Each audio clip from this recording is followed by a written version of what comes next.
आप देख रहे हैं न्यूज 24 और टुडेज चाणक्य का सबसे सटीक, सबसे विश्वसनीय एग्जिट पोल। और अब हम पहला आंकड़ा, असल आंकड़ा आपके सामने पेश करने वाले हैं।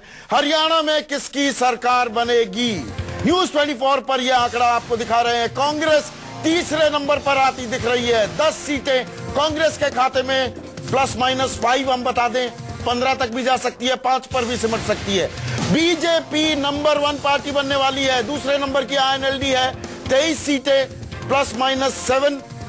और बीजेपी की बात करें, सबसे पहले नंबर की पार्टी बन रही है। आज तक 5 का आंकड़ा नहीं पार कर पाई थी। वो बीजेपी सरकार बनाती दिख रही है। हरियाणा में 52 सीटें बीजेपी के खाते में जाती हुई। शाहनवाज हुसैन, अब मुझे सवाल पूछने की जरूरत नहीं होगी शायद। नहीं, हमने तो पहले ही देखिए दाव लगा लिया था। हमने कहा जो 24 पे कहा जाएगा उसको हम स्वीकार करेंगे। आप याद रिमाइंड करके देखिए मेरा बाइट। मैं कोई दावा तो नहीं कर रहा हूँ, या मैं इल्मे नजूम को भी जानता नहीं हूँ, न ज्योतिषी शास्त्र पढ़ा है मैंने। मैंने तो कहा कि एग्जिट पोल है और आपने हमको 52 दिया है, ±7 दिया। चर्चा में हो सकता है कोई साथी 7 कम कर दें, लेकिन मैं समझता हूँ कि 7 बढ़ जाएगी।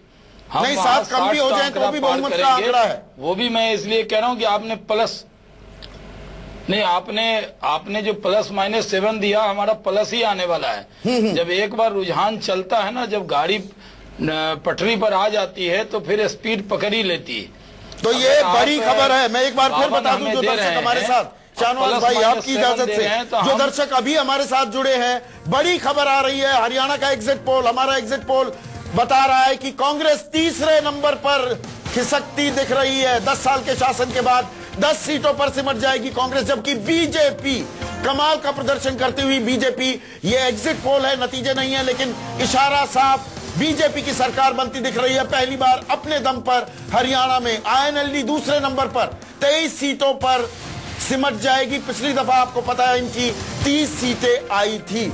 तो अपनी जमीन तो थोड़ी बरकरार रखी है, लेकिन जबरदस्त सफलता हासिल करते हुए बीजेपी 52 सीटें लेती दिख रही है। सुकेश, मैंने आपको पहले ही कहा था संदीप कि जो नरेंद्र मोदी का चेहरा था और जिस तरीके से उन्होंने अपनी गर्दन बाहर निकाल के कहा कि हमको वोट दो, और अगर हमको वोट दोगे तो दिल्ली में भी हम हैं और यहां भी हम हैं, यहां कभी नहीं दिया हमको वोट। और देखिए, जो एक परंपरागत राजनीति थी, ट्रेडिशनल, जो वहां जो वोट पड़ता था कि एक बार आईएनएलडी को जिता दो, एक बार कांग्रेस को जिता दो, फिर आईएनएलडी को जिता दो, फिर कांग्रेस को जिता दो, और कांग्रेस तो 2 टर्म हो गई। तो वहां के लोग बदलाव के मूड में रहते हैं। इस बार उन्होंने शायद तय किया कि हमें एक ऐसी पार्टी को सत्ता में देखना है जो इस रूढ़िवादी जो एक परंपरा चली आ रही है उसको तोड़ना है। कंसोलिडेशन भी हुई है। हरियाणा की राजनीति जाट राजनीति के इर्द गिर्द घूमती है। अनुराधा, इस बार नॉन जाट वोट बैंक की कंसोलिडेशन भी होती दिखी। नॉन जाट वोट बैंक जिसमें कि बनिया, ब्राह्मण, उसके साथ साथ वो आंकड़े भी हम आगे दिखाएंगे। ओबीसी, मुझे लगता है ओबीसी,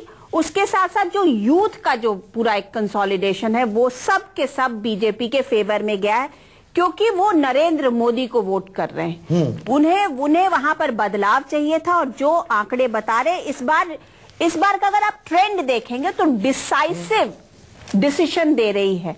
वोटर्स जो है वो डिसाइसिव दे रहे हैं। तो किस किस तबके ने, किस किस जाति ने किस किस को वोट दिया है, ये आंकड़ा भी आपको मैं दिखा देता हूं और इससे काफी कुछ अंदाजा लग जाएगा। पहले हम पूरी तस्वीर दिखा रहे हैं। 32% हरियाणा वासियों ने बीजेपी को वोट दिया है। आईएनएलडी, जो सुकेश भी लगातार कह रहे थे, 25 के इर्द गिर्द उनका आंकड़ा घूमता है। 1% बढ़ाई है, लेकिन वो सीटों में तब्दील नहीं हुआ है। अन्य के खाते में 19% वोट जाती दिखी हैं। तो चाहे वो कुलदीप बिश्नोई हो, विनोद शर्मा हो, गोपाल कांडा हो, और बहुत से निर्दलीय मैदान में थे, उन्होंने भी कहीं ना कहीं अपनी मौजूदगी दर्ज कराई है। कांग्रेस को जबरदस्त नुकसान हुआ है। 23% पर कांग्रेस पार्टी सिमटती दिख रही है। एक छोटा सा ब्रेक लेंगे।